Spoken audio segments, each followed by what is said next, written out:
Hello friends, welcome to Bismi சமையல்.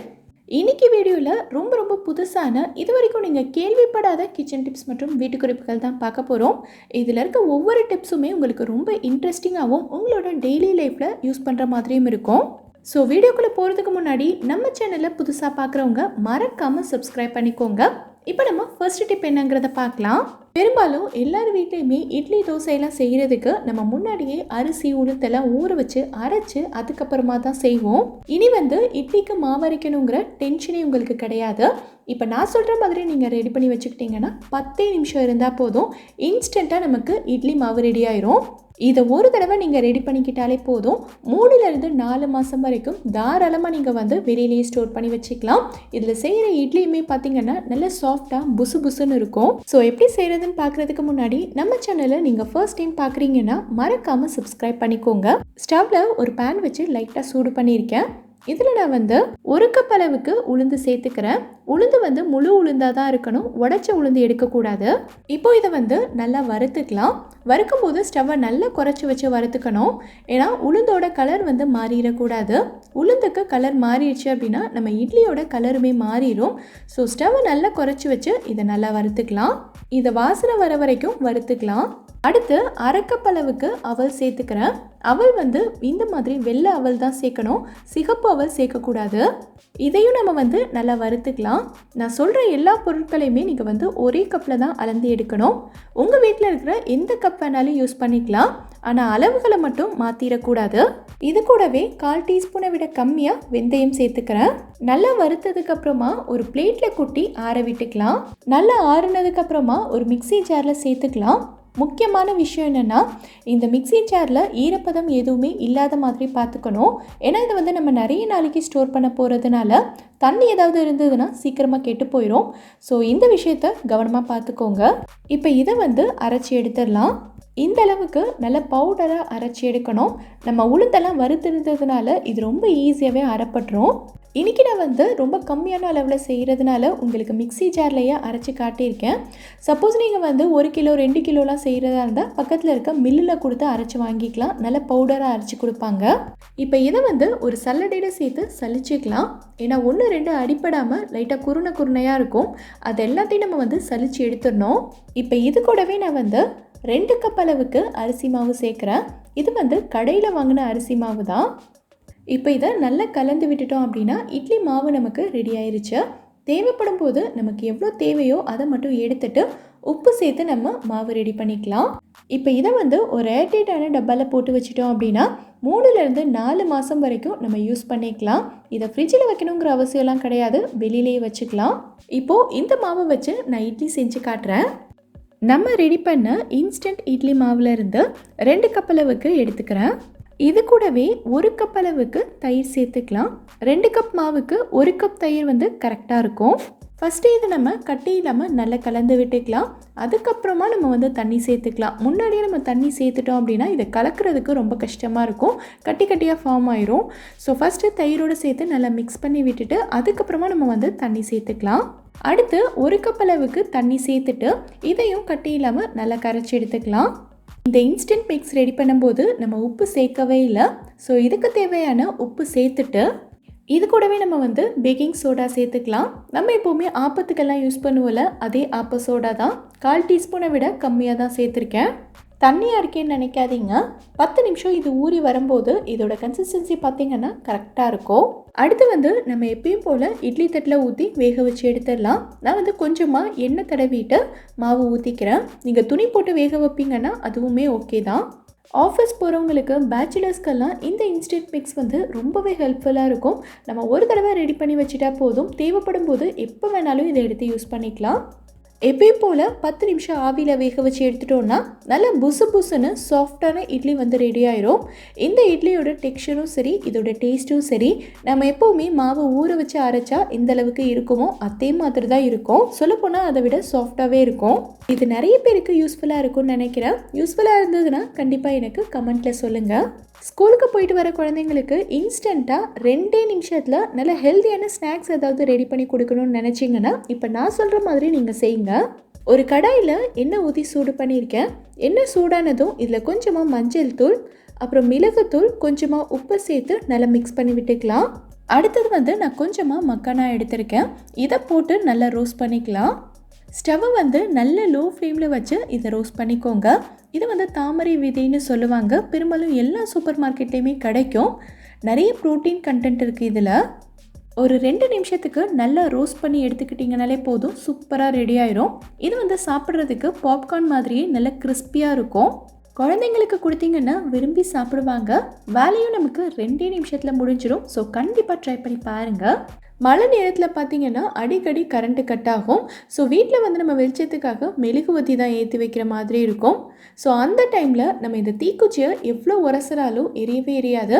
ஏன்னா மழை நேரம்ன்றதுனால எல்லா தீக்குச்சியுமே ரொம்ப ஈரப்பதமாக இருக்கும்.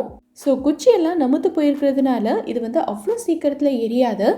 ஸோ இதில் இருக்கிற ஈரப்பதத்தை எடுக்கிறதுக்காக நம்ம யூஸ் பண்ண போகிறது பார்த்திங்கன்னா அரிசி தான். எந்த அரிசி வேணாலும் நம்ம யூஸ் பண்ணிக்கலாம். சாப்பாடு அரிசி இல்லை இட்லி அரிசி எது வேணாலும் எடுத்துக்கலாம். இதை வந்து கொஞ்சமாக நம்ம வந்து டப்பாவில் போட்டுட்டு நல்லா குலுக்கி விட்டுறலாம். ஸோ அரிசி பார்த்திங்கன்னா எல்லா இடத்துலையுமே நல்லா மிக்ஸ் ஆயிரும். இந்த அரிசி வந்து இந்த டப்பாவில் இருக்கக்கூடிய ஈரப்பதம் எல்லாத்தையுமே கம்ப்ளீட்டாக அப்சர்வ் பண்ணிடும். ஸோ தீக்குச்சியும் நமக்கு நமுத்து போகாமல் இருக்கும். நம்ம எப்போ உரசினாலும் சரி டக்குன்னு எரியும். இதை கண்டிப்பாக நீங்கள் ட்ரை பண்ணி பாருங்கள். இப்போ நம்ம அடுத்த டிப் என்னங்கிறத பார்க்கலாம்.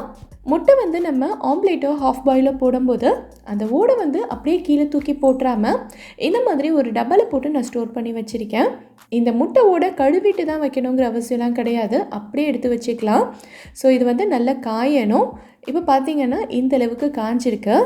ஒரு சின்ன மிக்ஸி ஜாரில் இது எல்லாத்தையும் போட்டு நம்ம வந்து அரைச்சி எடுத்துக்கலாம். இதை மொத்தமாக போட்டால் பத்தாது. ஸோ இதை ஃபஸ்ட்டு வந்து லைட்டாக அடிச்சுட்டு அதுக்கப்புறமா நம்ம வந்து மற்றதையும் போட்டுக்கலாம். இந்தளவுக்கு அரைச்சி எடுத்திருக்கேன். ரொம்ப பவுடராக அரைக்கணுங்கிற அவசியம்லாம் கிடையாது. ஸோ இதை வந்து நம்ம நிறைய விஷயங்களுக்கு யூஸ் பண்ணிக்கலாம். ஆனால் இன்றைக்கி நான் யூஸ் பண்ண போகிறது பார்த்திங்கன்னா செடிகளுக்கு தான். இந்த முட்டை ஓட்டில் நிறைய சுண்ணாம்பு சத்து இருக்குது இல்லையா? ஸோ இதை வந்து நம்ம செடிகளுக்கு கொடுத்தோன்னா நல்லா செழிப்பாக வளரும். எல்லா செடிகளுக்குமே நீங்கள் வந்து கொடுக்கலாம். என்கிட்ட மணி பிளான்ட் மட்டும்தான் இருக்குது. ஸோ அதுக்கு நான் வந்து யூஸ் பண்ணியிருக்கேன். முக்கியமாக வந்து பூ பூக்கிற செடியெல்லாம் இருக்கும் இல்லையா? ஸோ அதுக்கு நீங்கள் கொடுத்தீங்கன்னா ரொம்ப நல்ல ரிசல்ட் கிடைக்கும். முட்டையோட நீங்கள் அரைக்காமல் அப்படியே கூட போடலாம். ஆனால் அது வந்து உடஞ்சி இந்த மண்ணோட கலக்கிறதுக்கெல்லாம் நிறைய டைம் எடுத்துக்கும். ஸோ இந்த மாதிரி நம்ம அரைச்சி போட்டோன்னா சீக்கிரமாகவே நமக்கு ரிசல்ட் கிடைக்கும். ஸோ செடிகளுக்கு தேவையான கால்சியம் கிடைக்கிறதுனால செடியும் நல்ல செழிப்பாக வேகமாக வளரும். அதே சமயம் உங்களுக்கு நிறைய பூ பூக்கும். கண்டிப்பாக ட்ரை பண்ணி பாருங்கள். இப்போ நம்ம அடுத்த டிப் என்னங்கிறத பார்க்கலாம். இப்போல்லாம் பார்த்திங்கன்னா பெரும்பாலும் எல்லாருமே லேப்டாப் யூஸ் பண்ணுறோம். ஸோ இப்படி நம்ம டெய்லி யூஸ் பண்ணுற லேப்டாப்பை அடிக்கடி க்ளீன் பண்ணிக்கிட்டே இருக்கணும். பெரும்பாலும் இந்த கீபோர்டில் தான் நிறைய தூசி இருக்கும். மற்ற இடங்கள்லாம் கூட நம்ம ஈஸியாக துணி வச்சு தொடச்சிடலாம். ஆனால் இந்த கீஸ்க்கு இடையில நமக்கு துடைக்கிறது ரொம்ப கஷ்டமாக இருக்கும். ஸோ இந்த ப்ரஷ் பார்த்திங்கன்னா கீபோர்ட் க்ளீன் பண்ணுறதுக்காகவே உள்ளது. ரொம்ப மெல்லிசான சாஃப்டான ப்ரஷஸ் இருக்கும். ஸோ இதை வச்சு நம்ம ஈஸியாக க்ளீன் பண்ணிடலாம். உங்ககிட்ட இந்த ப்ரஷ் இல்லைனாலும் பரவாயில்ல, இந்த மாதிரி ஒரு செல்லோ டேப் இருந்ததுனாலே போதும், இந்த கீபோர்டை ரொம்ப ஈஸியாக க்ளீன் பண்ணிடலாம். இந்த செல்லோ டேப்பை கீபோர்டுக்கு மேலே அப்படியே ஒட்டிட்டு ஒரு விரல் வச்சு லைட்டாக ஒவ்வொரு கீக்கு நடுவுலையுமே அழுத்தி எடுத்தாலே போதும். இதில் இருக்கக்கூடிய தூசி எல்லாமே செல்லோ டேப்பில் ஒட்டிக்கும். அடுத்து இதை நீங்கள் ரிமூவ் பண்ணும்போது தூசியும் இந்த செல்லோ டேப்லேயே வந்துடும். நம்ம ஈர துணியெல்லாம் வச்சு தொடச்சோன்னா தண்ணி உள்ளே போயிட்டு ரிப்பேர் ஆயிருமேங்கிற டென்ஷன் இருக்கும். ஸோ இந்த மாதிரி செய்யும்போது ரொம்ப ஈஸியாகவே வேலை முடிஞ்சிடும். உங்களுக்கு யூஸ்ஃபுல்லாக இருக்கும்னு நினைக்கிறேன். கண்டிப்பாக ட்ரை பண்ணி பாருங்கள். நம்ம எல்லார் வீட்லேயுமே இந்த மாதிரி மஷ்ரூமில் பார்த்திங்கன்னா பிரியாணி, குழம்பு, வறுவல் இந்த மாதிரி நிறைய ரெசிபீஸ் பண்ணுவோம். ஆனால் இந்த மஷ்ரூமை நம்ம கடையிலேருந்து வாங்கின அன்னைக்கோ இல்லைனா அடுத்த நாளோ கண்டிப்பாக சமைச்சிடணும். நம்ம வந்து இதை யூஸ் பண்ணாமல் ஒரு 4-5 நாளைக்கு அப்படியே ஃப்ரிட்ஜ்லேயே வச்சுருக்கும் போது பார்த்திங்கன்னா இந்த மஷ்ரூமோட மேல் பகுதி எல்லாமே ஒரு மாதிரி கலர் மாறி போயிடும். இதோட அடிப்பகுதியிலையும் பார்த்திங்கன்னா இந்த தண்டுக்கு பக்கத்தில் ரொம்ப கருப்பாக ஆயிரும். ஸோ இந்த மாதிரி பிரச்சனைகள்லாம் இல்லாமல் இந்த மஷ்ரூமை நம்ம 1 வாரம் ஸ்டோர் பண்ணி வச்சுருந்தாலும் சரி, மஷ்ரூமோட கலர் கொஞ்சம் கூட மாறாமல் கருத்து போகாமல் நம்ம கடையிலேருந்து வாங்கின மாதிரி நல்ல வெள்ளையாகவும் ஃப்ரெஷ்ஷாகவும் இருக்கணும்னா என்ன பண்ணணுங்கிறத பார்க்கலாம். மஷ்ரூமை ஸ்டோர் பண்ணி வைக்கிறதுக்கு இந்த மாதிரி பேப்பர் பேக் தான் ரொம்ப நல்லது. மஷ்ரூம்க்கு மேலே லைட்டாக கருப்பாக அங்கங்கே ஒட்டியிருக்கும். அதை மட்டும் லைட்டாக தட்டி விட்டுட்டு இந்த பேக்குள்ளே அப்படியே கொட்டிடலாம். இந்த மாதிரி பேப்பர் பேக்கில் வைக்கும்போது தான் மஷ்ரூம் வந்து ரொம்ப ஃப்ரெஷ்ஷாக இருக்கும். அது மட்டும் இல்லாமல் மஷ்ரூம் ஏதாவது தண்ணி விட்டாலும் இந்த பேப்பர் பேக் வந்து நல்லா உறிஞ்சிடும். இதை வந்து அப்படியே சுற்றிட்டு நம்ம வந்து ஃப்ரிட்ஜில் ஸ்டோர் பண்ணி வச்சுக்கலாம். கண்டிப்பாக மஷ்ரூமை வந்து ஃப்ரீசரில் ஸ்டோர் பண்ணக்கூடாது. ஃப்ரிட்ஜில் சில்லர் இருக்கும்ல, அதாவது நம்ம பாலெல்லாம் போட்டு வச்சுருப்போம்ல, அந்த ட்ரேயில் இந்த மஷ்ரூமை வச்சிடலாம். சப்போஸ் உங்களுக்கு இந்த மாதிரி ஒரு பேப்பர் பேக் கிடைக்கல அப்படின்னா நீங்கள் வந்து ஒரு ஏர்டைட் பாக்ஸில் அடியில் இந்த மாதிரி ஒரு டிஷ்யூ போட்டுக்கோங்க. டிஷ்யூக்கு மேலே நம்ம மஷ்ரூமை வச்சுட்டு இதுக்கு மேலேயும் நம்ம ஒரு டிஷ்யூ போட்டுக்கலாம். இப்போது டப்பாவோட மூடி போட்டு நல்லா டைட்டாக க்ளோஸ் பண்ணிவிடுங்க. பேப்பர் பேக் இல்லைன்னா நீங்கள் இதே மாதிரி ஸ்டோர் பண்ணிக்கலாம். மஷ்ரூமோட கலர் மாறாமல் நல்லா ஃப்ரெஷ்ஷாகவே இருக்கும். ட்ரை பண்ணி பாருங்கள். சில சமயங்களில் நம்ம கடையிலேருந்து லெமன் வாங்கிட்டு வரும்போது பார்த்தீங்கன்னா லெமன் வந்து நல்ல காயாகவே இருக்கும். அதோட தோலுமே நல்ல கட்டையாக அழுத்தமாக இருக்கும். இதை வந்து நம்ம என்ன தான் அழுத்தி பிழிஞ்சாலும் சரி அந்தளவுக்கு அதுலேருந்து நமக்கு ஜூஸ் எடுக்க முடியாது. ஸோ இந்த மாதிரி நேரங்களில் இந்த லெமன்லேருந்து நமக்கு நிறைய ஜூஸ் கிடைக்கணும்னா நம்ம என்ன பண்ணணுங்கிறத பார்க்கலாம். இந்த லெமனை வந்து நம்ம எப்போவுமே கட் பண்ணுற மாதிரி கட் பண்ணாமல் இந்த மாதிரி நீல வாக்கில் கட் பண்ணிக்கோங்க. இப்போது இதையுமே நம்ம ரெண்டாக கட் பண்ணிக்கலாம். அடுத்து நடுவில் கட்டையாக இருக்கிற இந்த ஒயிட் கலர் பார்ட்டையும் நம்ம வந்து கட் பண்ணி எடுத்துடலாம். இப்போது இதை வந்து நான் உங்களுக்கு பிழிஞ்சு காட்டுறேன் பாருங்கள். நான் வந்து ஒரு லெமனில் கால்வாசி மட்டும்தான் பிழிஞ்சிருக்கேன். அதுக்கே எனக்கு இந்த அளவுக்கு ஜூஸ் கிடைச்சிருக்கு. இப்போது மற்றதையும் பிழிஞ்சிட்டு நான் உங்களுக்கு காட்டுறேன். சில சமயங்களில் நம்ம ஃப்ரிட்ஜில் வாங்கி வச்சுருக்க லெமனுமே அதோட தோலெல்லாம் நல்லா காஞ்சிருச்சுன்னா என்ன தான் அழுத்தி பிழிஞ்சாலும் ஜூஸ் வந்து நிறைய வராது. ஸோ அந்த மாதிரி டைம்லேயும் இந்த மெத்தடை நீங்கள் ஃபாலோ பண்ணிக்கலாம். ஒரு லெமன் தான் பிழிஞ்சிருக்கேன். எவ்வளோ ஜூஸ் வந்திருக்கு பாருங்கள். ரொம்பவே யூஸ்ஃபுல்லாக இருக்கும்னு நினைக்கிறேன். நீங்களும் ட்ரை பண்ணி பாருங்கள். இப்போ நம்ம அடுத்த டிப் என்னங்கிறத பார்க்கலாம். இந்த டிப் வந்து நம்ம வீடியோவோட கமெண்ட்டில் ஒரு சப்ஸ்கிரைபர் சிஸ்டர் கேட்டிருந்தாங்க.